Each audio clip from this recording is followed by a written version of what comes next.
It is so cool to see Candace Owens finally telling the truth about flat Earth, because she finally learned the truth about our Earth. It is so beautiful. And the questioning she did before that on Israel and everything, I was very impressed. It's just nice to see. She went through those flat Earth facts, okay? She went through the material.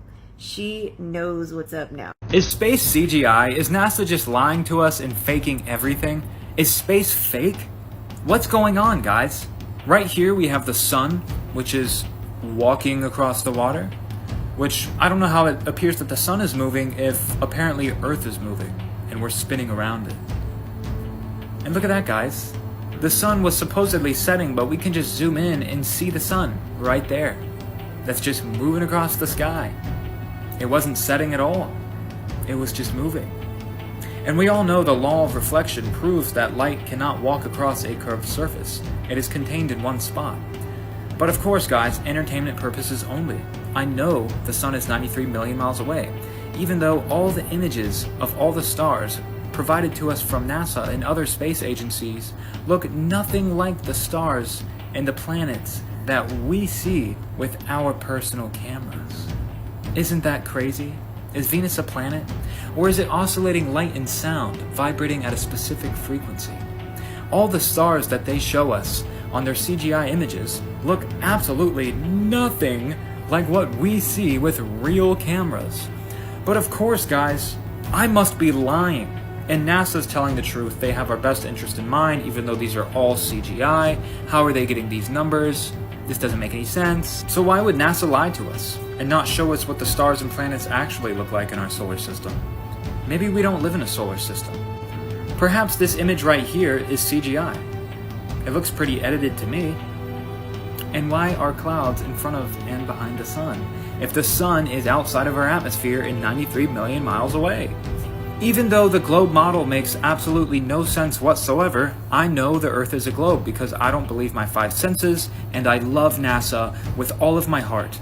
So much. So some people believe that we've never been to space, and the more I learn, the more that kind of seems like apparent. The newest thing hasn't happened yet. It's going to happen tomorrow. Boeing is going to fly live human astronauts to the International Space Station. But in typical Boeing fashion, there have been some issues with the means of transportation. So let's go ahead and take a look at that, shall we? It was originally supposed to launch 3 weeks ago, but because of these issues, they've been delayed a bit, but not all of the issues have been fixed. No. A valve on the rocket malfunctioned, and the launch was called off and rescheduled to tomorrow. And this just led to a whole host of issues, okay? The engineers discovered a small helium leak, and then while analyzing the leak, they stumbled upon a design vulnerability in the spacecraft's propulsion system.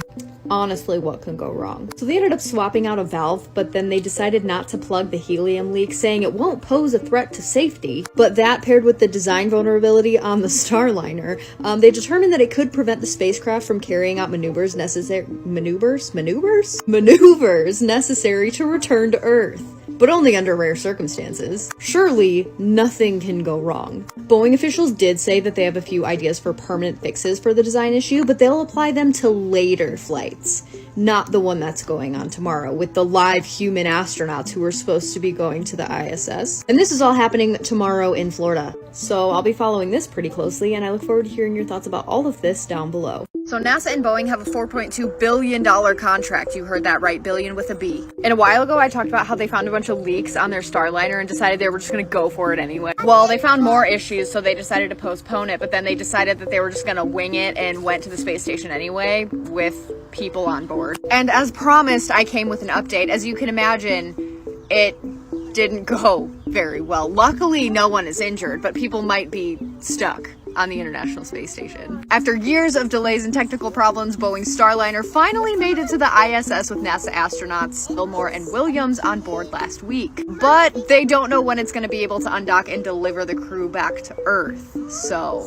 I'm glad I'm not them. The team has discovered an astonishing 5 helium leaks so far, and this gas is used for the spacecraft thruster to allow the thrusters to fire and navigate through space.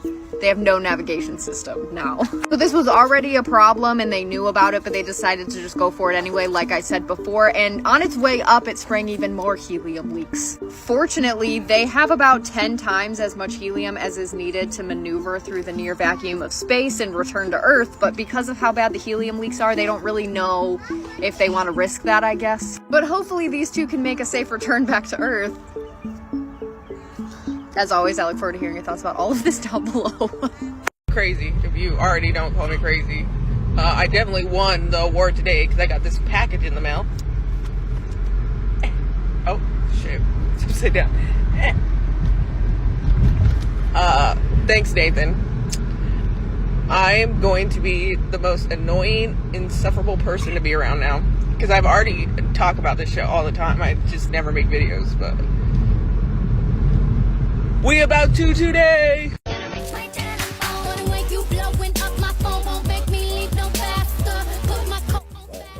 What the hell? You're in a cult. This is what I needed to give you earlier. Guys, I could do this all day long. Flight Pass proves that the Earth is flat. Can we all take a minute to talk about how this has never been done if we live on a supposed globe? Take this flight for example. This flight was from Rio to Sydney, so they decided to stop thousands of miles up north past the equator in Los Angeles. Like, if we live on a supposed globe, wouldn't it have been easier just to cross on the bottom side of it? But if you take a look at it on a Gleason's flat earth map, it makes total sense. From Rio to Sydney, Los Angeles is along the way. Now this one is a good one. This flight was from Auckland to Cape Town. Now if we live on this, as NASA says we do, this flight could have just flown right over Antarctica. Like, we all agree that would have been the fastest route, right? Absolutely not. If you take a look at it on a Gleason's flat earth map, they decided to fly thousands of miles north past the equator to land in Dubai. Now this flight is probably my favorite one. This flight was from Buenos Aires to Perth, Australia. We all know that the quickest way would just to fly over Antarctica, right? Now here are some flights from Buenos Aires to Perth, Australia, having to pass the equator twice. Now all these flights that I just showed you do not fly over Antarctica, and I think I know why. It's because Antarctica isn't actually a continent on the bottom side of a ball. It's actually an ice wall surrounding us. And oh, by the way, this map is used by all pilots. 96. It's a big boy. So I got two big guests, big names, big bodies. Huge. Yeah, I don't even know if I introduce you to. You got Rampage, the Legend Jackson here. You got Bradley. Meet me at 260. Martin. How much you weigh right now? Why people care if people believe in the earth the way the Bible describes it? Why do people get so mad about that? Does the Bible describe it as flat? Yeah. It does? With the dome, the firmament, and everything. Oh, that's news to me. That's new. You never read the Bible? No. That's the problem. That is a problem. So That's why I why go to hell. So why do people get mad at people if they just describe the earth the way the oldest history book describes it? Yeah. So does this mean you think it's flat? Yep. You do? Yeah, I do. But what were you gonna say about? This is what changed me when I looked into emergency landings. Something simple as that. That's what changed me to go more to like, oh yeah. Then I went to the Bible and started reading with the Bible. You know, I used to be a Christian, so I was like, oh, I've read this stuff before, but we think of it different. I went there. Now I look at the Old Testament like a history book, and so I went and read it and like a history book. I was like, oh, okay, it broke everything down for me. But if you look into whenever you have time, just look into emergency landings. What do you mean by emergency landing? Like when say somebody's flying from Asia coming to LA, yeah, and like if it's an emergency or something, and then see like the way they land, and then you gonna think like, wow, that's not an emergency land. They went all the way out the way, and then you got to break down why did they do that? Why they go all the way out the way, and they say it's an emergency landing. That's what changed my mind. Why would they go all the way? Exactly. That's the point. Exactly. But why would that prove that the earth is flat if you go out of the way? Because if it was an emergency, a real emergency, wouldn't you go somewhere closer? When you go somewhere closer? And not somewhere out of the way? When we see the emergency landing on the globe, it don't make sense. Oh, because it's like this. Yeah, so it's like farther away. Yeah. So common sense would tell me that we're being lied to about the geography of our things. Why lie to us about the earth being round, though? That's the big question. Albert Einstein said there was a kinematic and dynamic equivalence to the heliocentric and geocentric models of Earth? Yes, Albert Einstein mentioned that there is kinematic and dynamic equivalence between the heliocentric and geocentric models. This means that both models can describe the motions of celestial bodies accurately, just from different reference frames. So the only difference between the geocentric and heliocentric model is mathematics. Yes, the main difference between the geocentric and heliocentric models lies in the mathematical framework and perspective used to describe the motions of celestial bodies. They are perfectly equivalent, and there isn't one better than the other. From a purely kinematic and dynamic perspective, Einstein suggested that they are perfectly equivalent, meaning neither model is inherently better than the other. The choice between them often depends on the convenience and simplicity of the mathematical descriptions.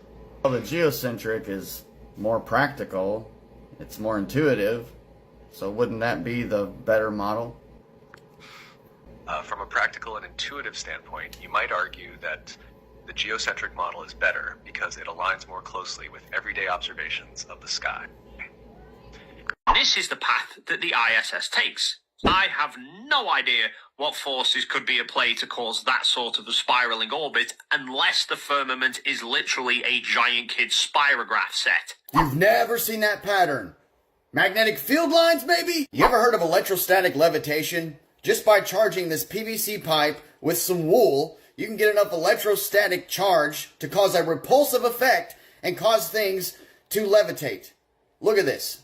Now imagine instruments with some control. Isn't it funny that the electrostatic force seems to defy gravity, the bending and warping of space-time? It's the one thing that can counteract it. And depending on how things are charged, they can be repulsive or they can be attractive. Here's NASA in a zero-G plane doing tests with electrostatic orbital motion, causing two charged items to orbit. Now look at this.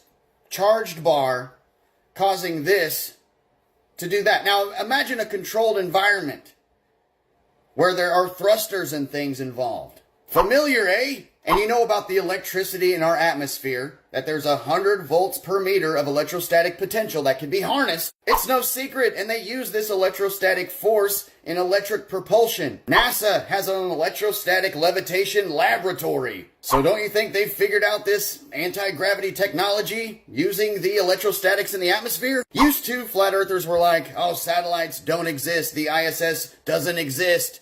But here's the thing. I believe it is up there because we can see it crossing the moon and the sun. But here's the deal. I don't believe it's 250 miles away and following the bending and warping of space-time, the curvature of space-time.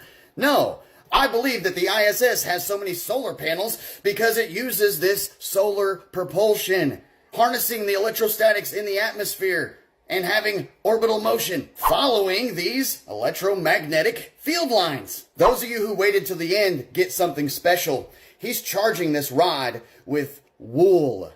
I'm going to tell you something very interesting about wool. You know Deuteronomy 22:11 that says, you shall not wear fabric made of wool and linen blended together. They say it's pagan. Yeah, it's actually witchcraft because linen's frequency is 5,000.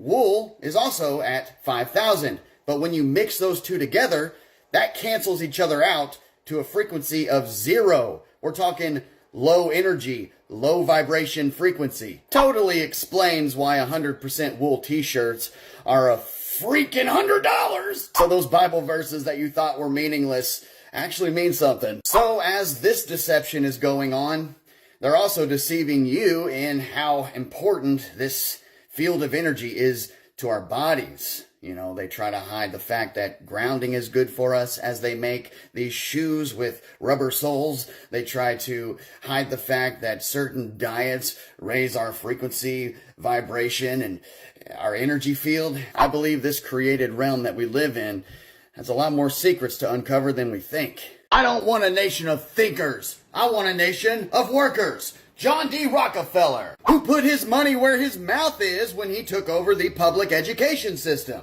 A system that prides itself on catching those thinkers before they think too much. You know, the public education system. Rule number 1, stand in line. Rule number 2, only speak when spoken to. Raise your hand and ask permission to speak. So how did Rockefeller know if he was dealing with one of those pesky little thinkers? Well, a thinker finds schoolwork redundant. They want to be creative. Create little paper airplanes. They want fellowship and laughter. Somewhere deep down, they know that laughter is the best medicine, and they like to be silly and funny. No having fun now. You need to follow the rules. Don't worry, we have a medical solution for that. I'm sorry, sir, your child is just thinking too much, so we need to chemically castrate the creative center in their brain so that they learn to behave themselves and sit down and shut up and do their schoolwork. We don't need any more thinkers because thinkers are world changers, and we all know what happens when thinkers get through and turn into world changers. I myself had attention deficit hyperactivity disorder. I liked to fellowship with kids in school and have fun and make people laugh and laugh myself because I found the schoolwork to be redundant. And somehow I could see how I wasn't going to use any of this in my life. And somehow I was right. You know, the public education system seems to be a workhorse factory rather than a place to make you think critically and learn about real life, like how to do your taxes, how to apply for a home loan, how to be a good person, a good friend, a good father, a good husband, a good wife, a good sister, a good brother, a good human. But instead they teach you a history that ended up being false, science that ended up being only half-truths. Now, don't get me wrong, there is plenty that you can learn in the public education system. But is it doing it correctly? And those who are different, so to speak, the creative minds, the ones who find school redundant, is it really necessary to medicate them to get them through the system? Is it ruining young creative minds who could change the world for the better? I'll leave that for you to decide. It came in the mail and y'all are opening it with me. Ooh. Smell it. Woo!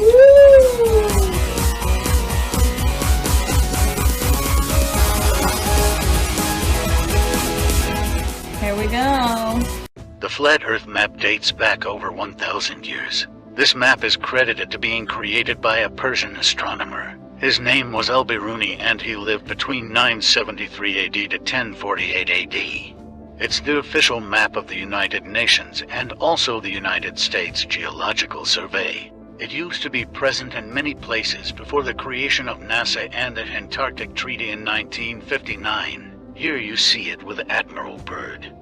This map has been restored by Dmitry from Russia with suggestions of mine, Idialenkar. Known by my YouTube channel Flat Earth Banjo, I asked Dmitry to include the Bermuda Triangle and Point Nemo, a place deep in the Pacific where NASA buries rockets. Then Robert Tozzi, a professional mapmaker, came along and enhanced the map even more. There are many people now selling this map online, but if you could order it from my online store, I would greatly appreciate it. Visit my online store now and order one of the items. I humbly thank you.